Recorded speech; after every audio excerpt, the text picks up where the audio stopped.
Salut, c'est Béthule en collaboration avec JPS Productions. Je t'invite à aimer, commenter et partager la vidéo qui va suivre. Bon visionnage et surtout bonne écoute.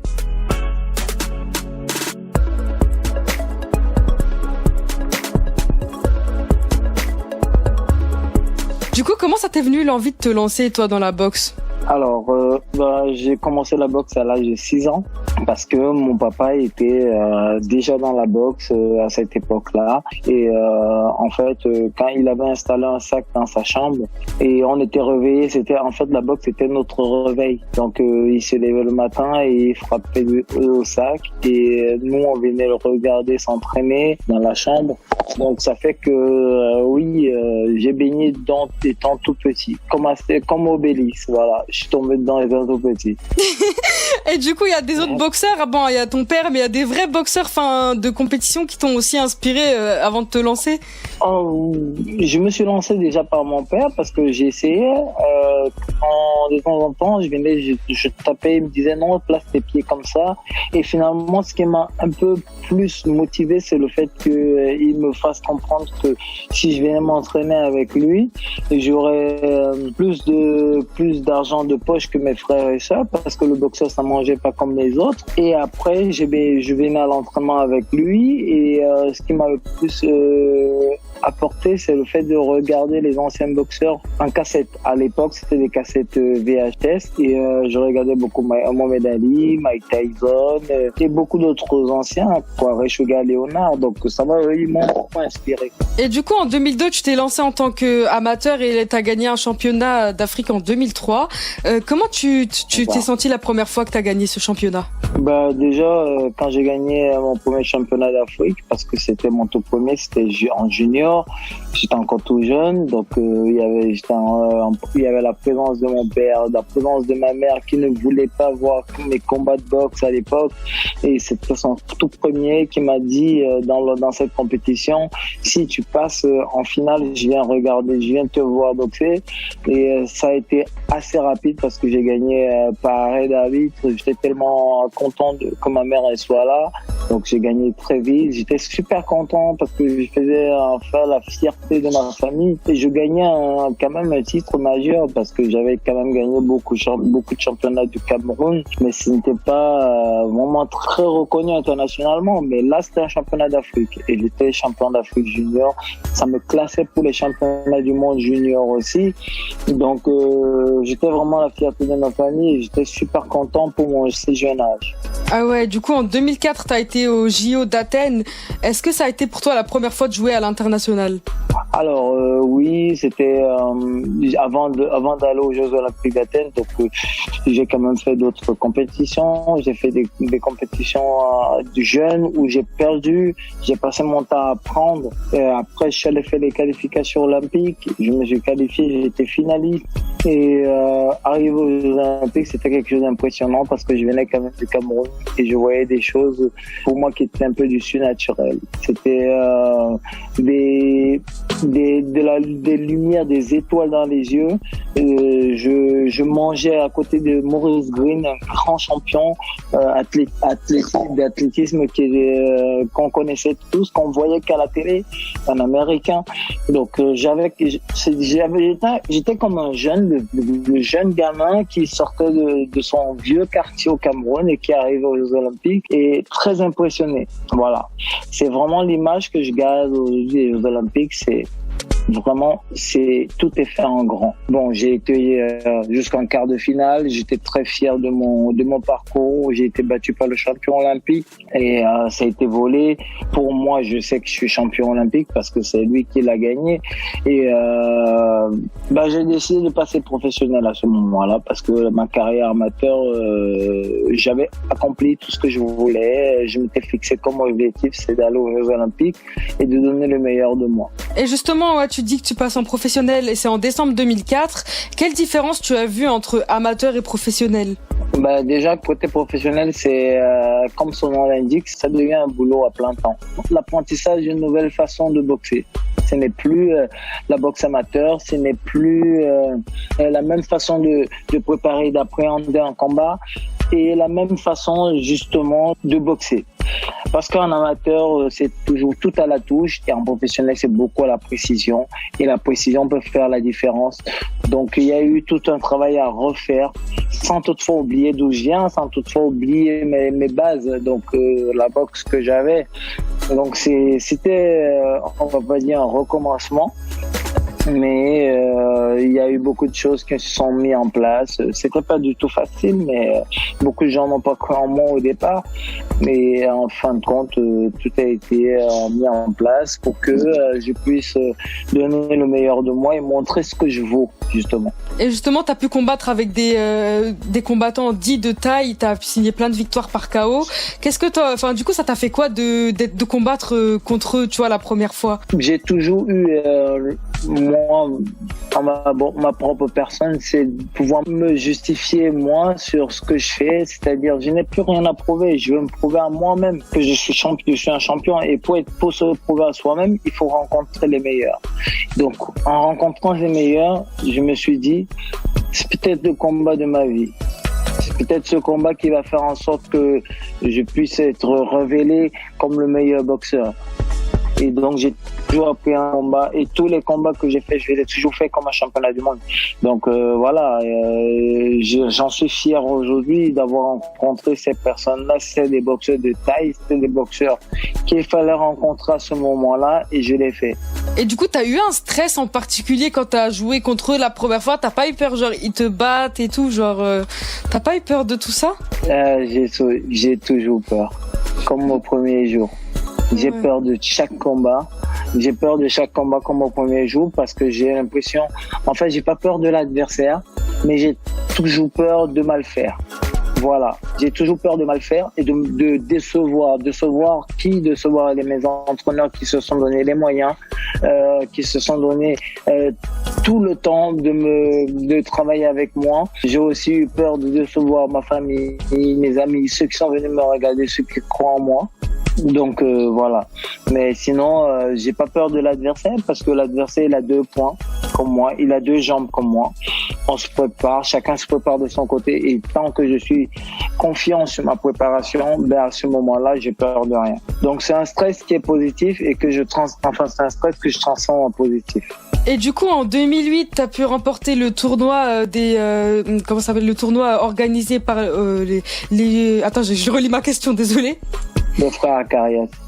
Ouais, au Cirque d'Hiver, tu sais, le tournoi organisé au Cirque d'Hiver de Paris. Tournoi.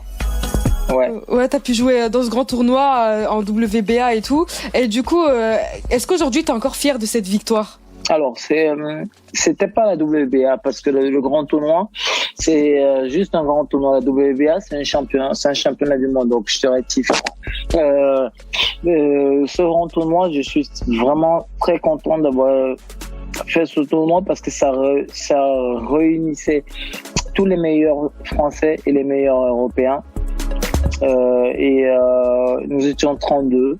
J'ai été le vainqueur de ce tournoi. C'est le tournoi qui m'a révélé, qui a pu me montrer et qui a montré vraiment à tous ceux qui ne croyaient pas en moi la véritable personne que j'étais. Et j'ai dit à ce moment-là, dans les caméras de Canal+, que je voulais être champion du monde. Je m'étais mis une pression en moi, bien entendu, mais je me suis donné les moyens de devenir champion du monde après. Et du coup, en 2012, tu as fait aussi WBO. Est-ce que tu peux nous expliquer la différence entre WBA et WBO? C'est quoi pour ceux qui connaissent pas? Alors, on va déjà commencer tout doucement. Donc, j'ai été champion du monde WBA en 2010. J'ai défendu ce titre en 2011. Et en 2012, j'ai décidé de passer de l'autre côté en faisant une autre ceinture, donc la ceinture champion du monde WBO. Et la WBA veut simplement dire la World Boxing Association, donc qui est la première, l'une des plus vieilles ceintures mondiales. La WBO, c'est la World Boxing Organization. Donc c'est deux fédérations complètement différentes, mais je voulais prendre les ceintures dans plusieurs fédérations et aujourd'hui je détiens la WBA, la WBO, la WBC en silver et ce qui me reste dans mon palmarès c'est la ceinture IBF, donc la International Boxing Federation. Et après de 2012 jusqu'en 2019, tu as pu faire plusieurs championnats et tout. Est-ce qu'il y a un championnat en particulier qui t'a marqué plus qu'un autre? Le championnat qui m'a marqué le plus, c'est mon championnat où je prends le record du KO, le KO le plus rapide en 21 secondes.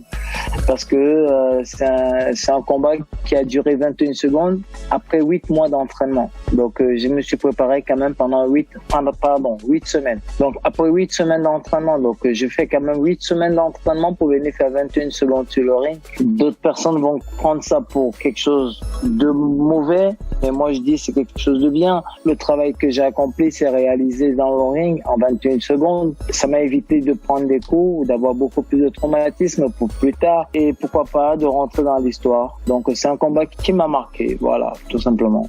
Et aujourd'hui, tu es qualifié comme un champion de poids moyen. Est-ce que tu peux nous dire quels sont tes projets et tout à venir pour bientôt? Alors, oui, je suis qualifié comme champion des poids moyens. Bien entendu, je suis peut-être parmi les plus titrés français. J'en suis fier.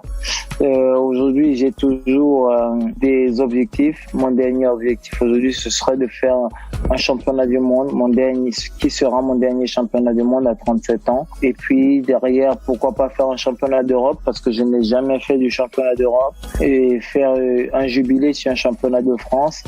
Et voilà, c'est ça mes objectifs aujourd'hui. Je me nourris de ça. Je suis quelqu'un qui se fixe toujours des objectifs après avoir atteint certains. Donc voilà, je pense que j'espère vraiment que je vais les réaliser. Je me donne les moyens, comme d'habitude.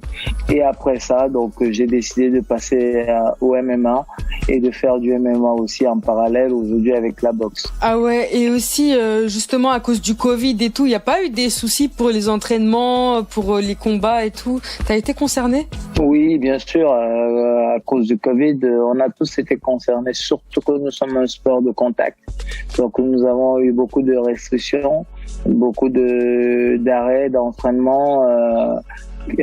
Pas d'entraînement en salle parce que fermeture de toutes les salles de sport, et finalement nous à Monaco nous avons dû ouvrir un camp d'entraînement en plein air, donc qui nous a permis de ne pas être concernés par le manque d'entraînement. Donc on s'est entraîné mais pas de compétition en vue, donc on a dû préparer des échéances à venir, mais sans avoir vraiment d'objectif au bout, mais en se maintenant. Donc depuis le mois de juillet, donc j'ai fait mon combat de rentrée à Calvi, et donc nous continuons cette année. Je vais peut-être avoir un dernier combat en boxe anglaise et peut-être mon premier combat en MMA au mois de décembre. Ah ouais, et du coup là l'interview elle va bientôt toucher à sa fin. En tout cas, je vais te laisser faire la promotion de tes réseaux sociaux pour que des nouveaux puissent te suivre, mais il y a beaucoup de gens déjà, je pense, qui te connaissent, qui vont nous écouter, qui te connaissent déjà. Oui, bien sûr. Alors je vais présenter, donc moi c'est Hassan Ndam, donc je suis champion du monde, 6 fois champion du monde de boxe anglaise. J'ai à mon actif 43 combats et donc 38 victoires, 5 défaites effectuées en championnat du monde. Donc j'ai perdu en championnat du monde. Vous pouvez me trouver sur Facebook, Hassan Ndam, donc officiel, donc avec mes ceintures. Il y a plusieurs qui sont créés à côté. Sur Instagram, donc c'est Hassan Ndam collé, donc avec la même photo de profil que sur Facebook. Vous pouvez me retrouver sur TikTok aussi, donc c'est Hassan Ndam, sur Snapchat aussi. Donc je voulais rigoler parce que ça me rappelle une phrase qu'on m'a dit un artiste que je gère aussi, qui s'appelle Tazer. Donc il m'a dit que j'avais un mime, je n'ai pas de mime. Donc vous pouvez me trouver partout, sauf ce mime. Ouais. En tout cas, ça m'a fait plaisir de t'avoir reçu en interview. Je vais quand même te laisser faire une dédicace à quelqu'un si tu veux. Oui, je fais une dédicace donc à tous ceux qui me suivent, tous ceux qui me soutiennent, tous ceux qui me supportent. Donc en passant par mes meilleurs amis, Dani, Habib, un petit coucou à Chéri Diop, Adama, mes enfants, Sarah et César, et Gina.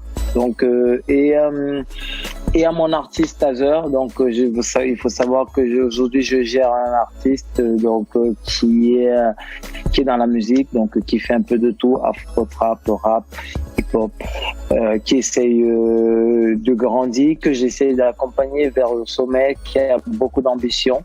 Donc c'est Taser, vous pouvez le retrouver aussi sur Instagram, Facebook, Snapchat et TikTok. Donc c'est Taser officiel. Voilà, tout simplement. Donc je fais un coucou à tous. Merci. En tout cas, on sera ravis de le recevoir en interview aussi, ou même on va lancer une série de freestyle bientôt, du coup, s'il voudra participer à cette série de freestyle. Avec plaisir. Donc, je passerai vos contacts à Taser pour les interviews, c'est avec plaisir.